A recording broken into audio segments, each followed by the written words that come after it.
back at it. All right, Ulana, take over. Okay. Hi, everybody. I'm Ulana Zahajkewycz. I am an illustrator, educator, um, and and 10 years ago, I thought it was a great idea to open an antique store. So now I do that also. So I I have been illustrating for, I don't know, about 30, 40 years now, so very long time. And doing freelance work here and there, editorial pieces. I do some product illustration, um, lots of things. I've done murals, I've done all sorts of things. I work in different mediums. Mostly nowadays, I work digitally, but I also um, something I work with a lot is wood. And, I love to cut things out on my bandsaw and paint them. And that's something that I haven't done in a little while, but I will get back into it. I'm certain of it, but mostly digital right now. So, I see some um, of your creations behind you on the shelf. yeah, those are some of my guys. So I also, I collect things. So behind me, you see these are Pennsylvania Dutch hex signs. I got very interested in those. A little bit because I'm Ukrainian, so we really we love anything kind of symbols and the meaning of things. And so it's probably what attracted me to those, because I used to make the Ukrainian Easter eggs, a piston kit every year with my grandmother and my mother and my aunts and cousins. And so when I saw the Pennsylvania Dutch stuff, I was just, enamored of it, for obvious reasons. It's very similar. So um and I used to collect masks. I mean, you can see some of that stuff, but collections always change. But I find it's a huge inspiration for me. And so I actually I'm gonna start showing my screen. Let me see here.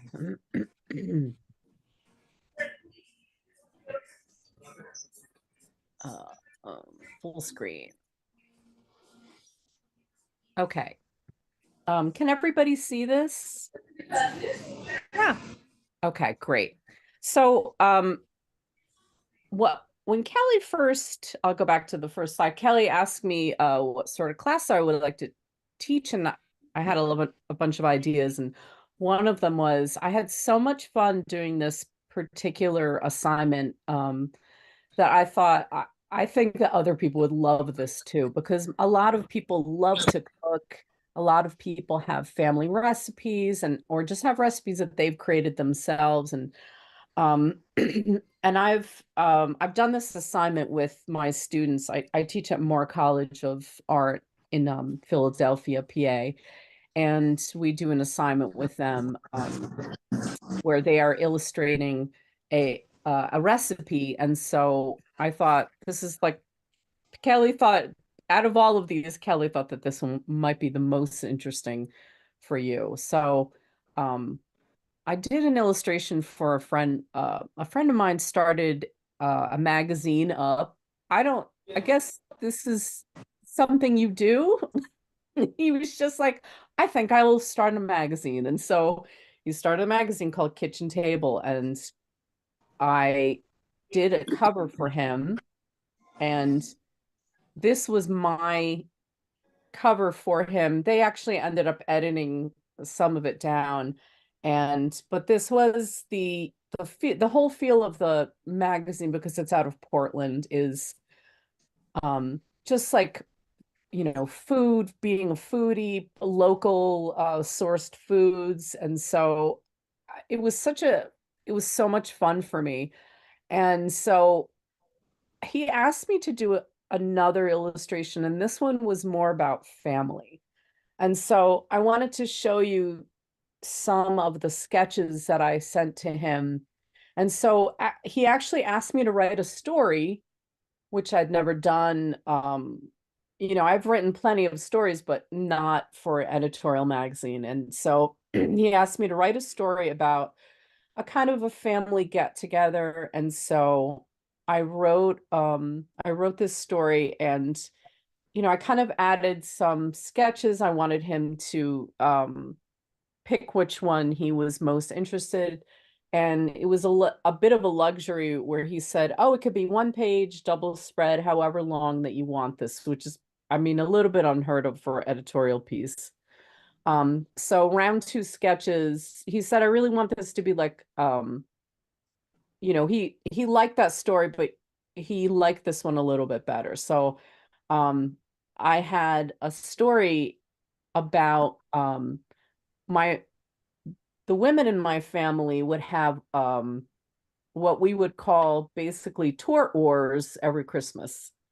And so every woman in the family would bake a tort and then show up at Christmas Eve dinner with their tort.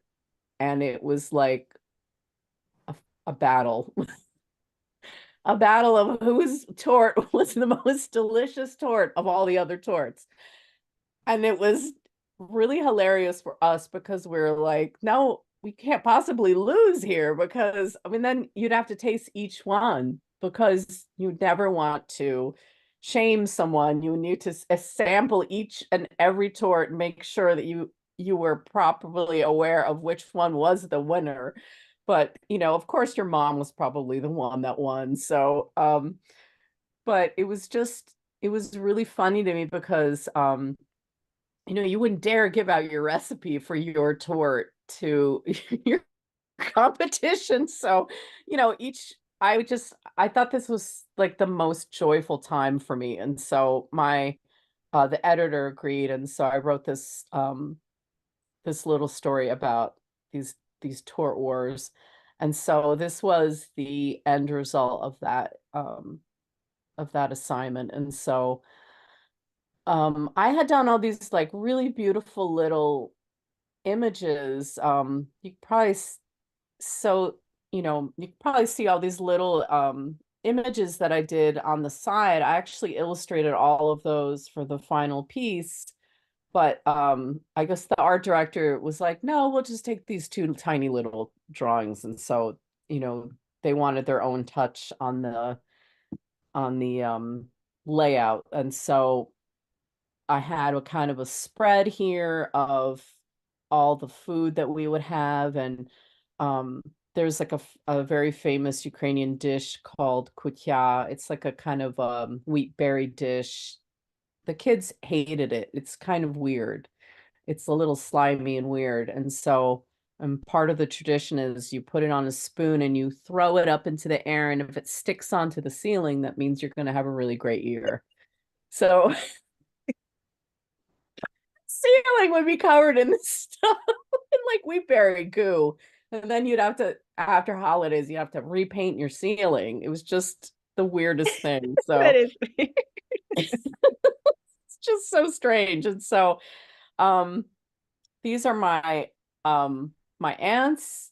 My aunt Sheila is the fox, my aunt Christine is the little cat, my aunt Helen is the little squirrel, and then my mother is the bird on the side. And so Oh, we're uh, not seeing that image. oh, you're not seeing it?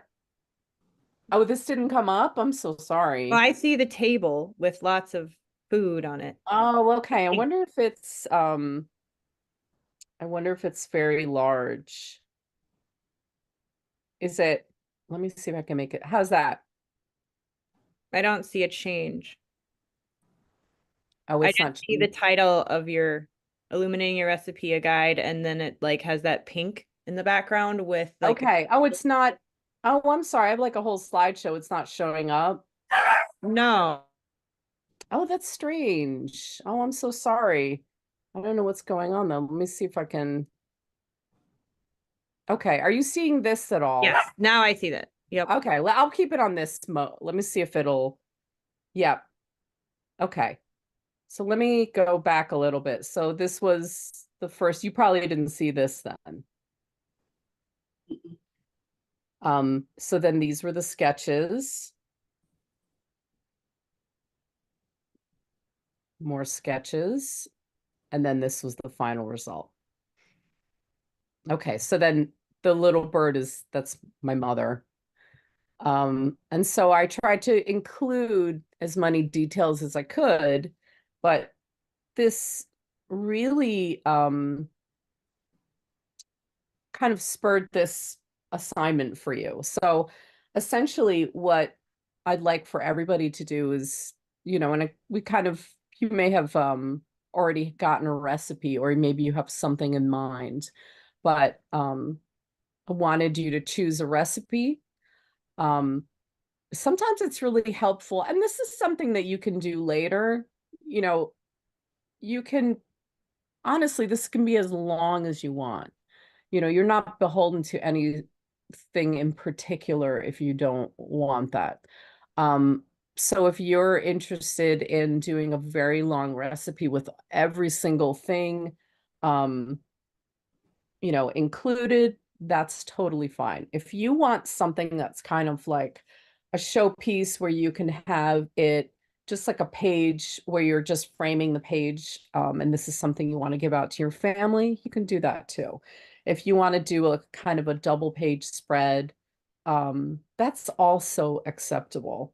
So, and you have to sort of think about your orientation too. Do you just want um a kind of a vertical piece with your recipe kind of in the center, or do you want maybe a double page like horizontal spread? Um, so some things to keep in mind for this would be, do you want to have like the finished product in this illustrated piece? Maybe you want to have a scene where, let's say that you pick your Aunt Betty's like gazpacho soup or something like that is something that you're interested in.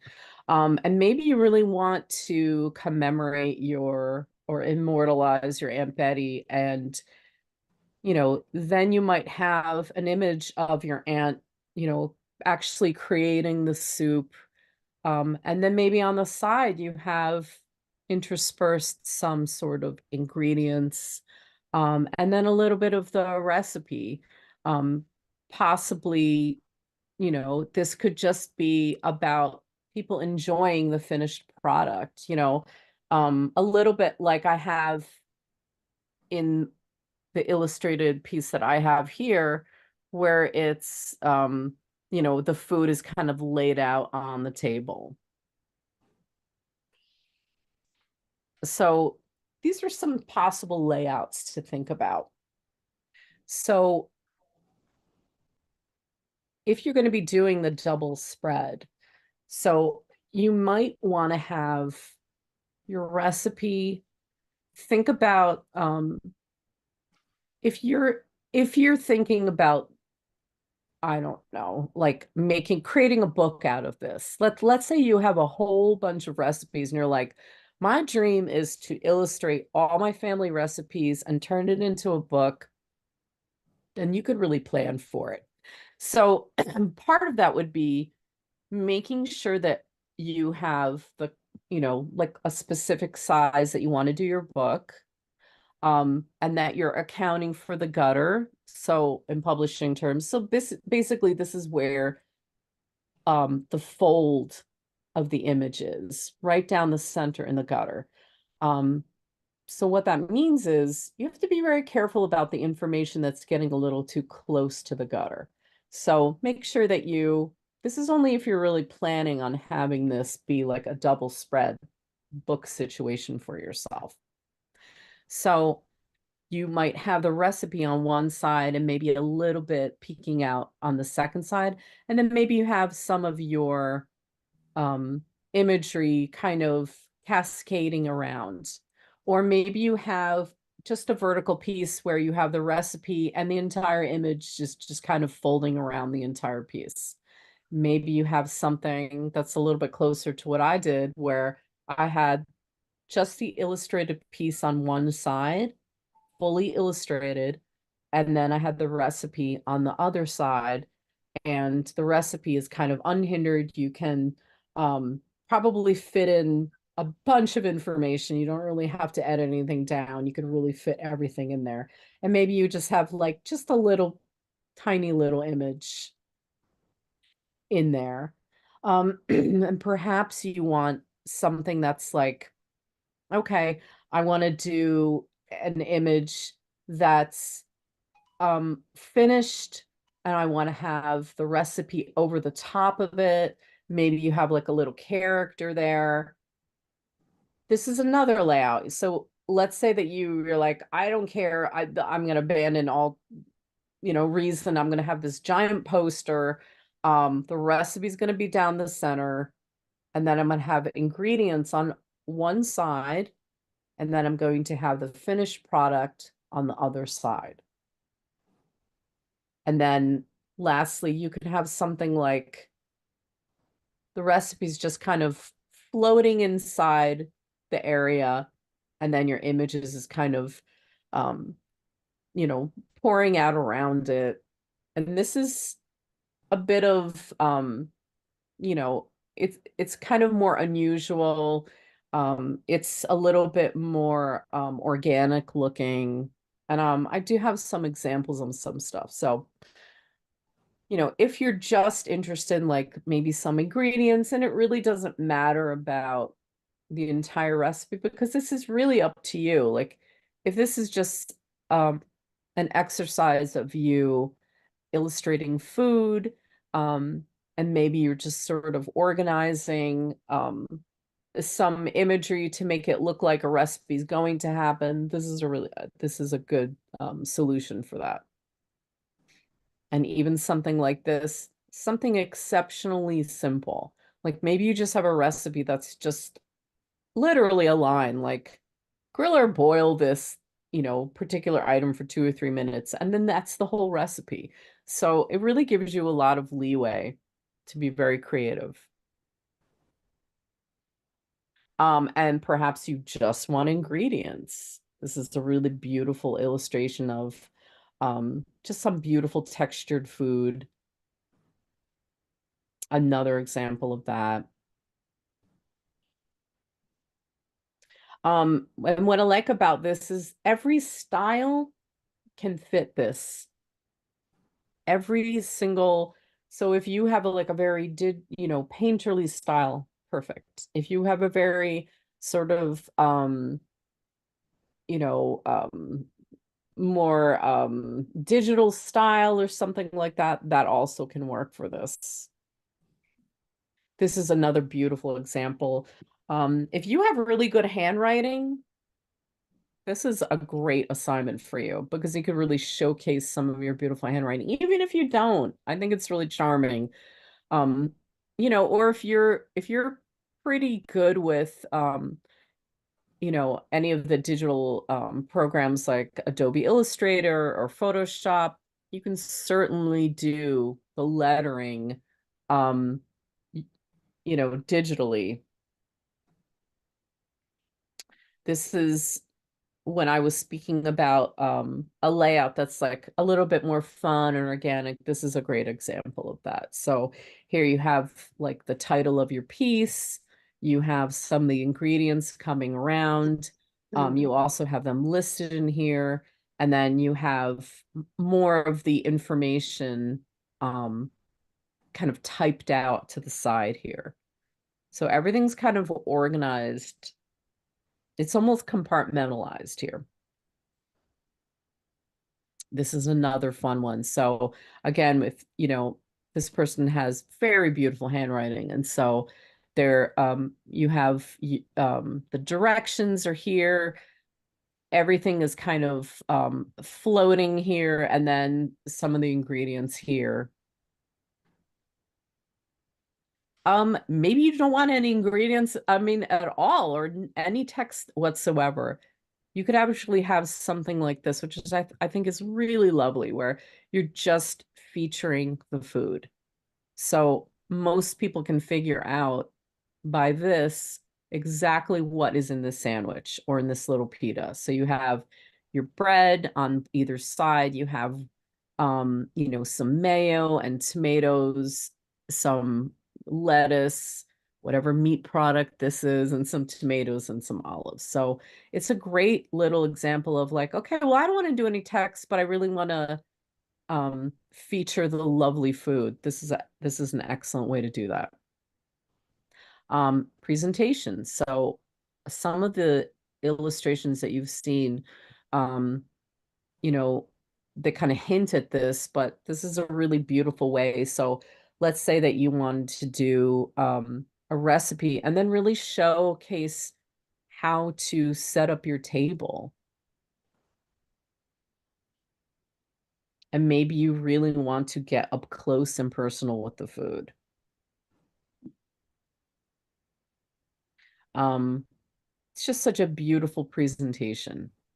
And here you can even see all the ingredients. So, you can have your title over here and maybe just some of the rough ingredients and then the directions on the other side.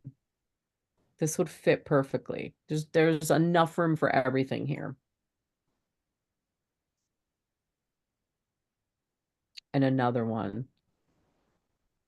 So, it might take a little bit of time. If you're working with more traditional materials, maybe you need to actually make this, photograph it, or have it, live on the table and do a quick study. Um, it might take a little while for you to get all that stuff together, but it'd be worth it. Another really sweet example of layout. Beautiful. It just, some of these colors. So, that might be a decision that you need to make. Like, okay, well, do you want to illustrate a recipe that's, you know, kind of traditional, or you want to do something that's a little bit more out of the box and has ingredients that are really colorful, very beautiful, maybe very rich in color. Because sometimes like a pot roast is not very like cute.